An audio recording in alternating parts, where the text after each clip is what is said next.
এই চাল নেই, এখন আমি কি রানবো? বাজার নেই, কি করব এখন আমি? সঙ্গে মেনছেরা সবসময় টক করে বেড়ায় ওই ইমদাদের সাথে, এই মশলাও নেই, আমি কি রানবো এখন? হ্যাঁ, অসমিন্দি ঘরের মধ্যেই মরতেছে, শুনতেছ না কিছু? খাবে নাকি?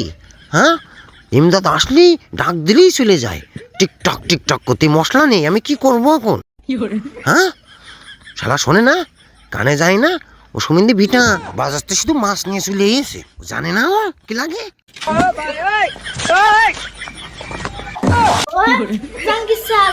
তোমার টিকটক করতে দেখতেছো দাদু?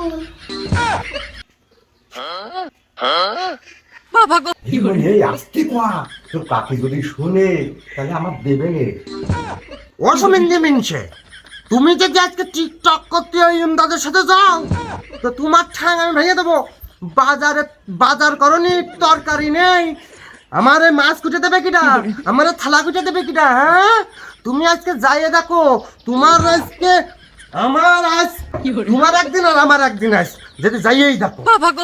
বউ, তুমি আল্লাহর করে পটিকান রাখবো, তো তরকারি কুটে দেবো, তো থাল বাটি মেজে দেবো, আমি সব কুটে দেবো, আর মান সম্মানটা খাইছি রে বউ। বাড়ি ইজ্জত আছে বউ, তুই পটিকান থো বউ, যদি কেউ দিকে ফেলে। টিকটক করতে যাই, আমি টিকটক করতে যাবো না, কোনো রকম যাবো না। থাল দিতে হবে, থাল বাটি সব মেজে দিচ্ছি।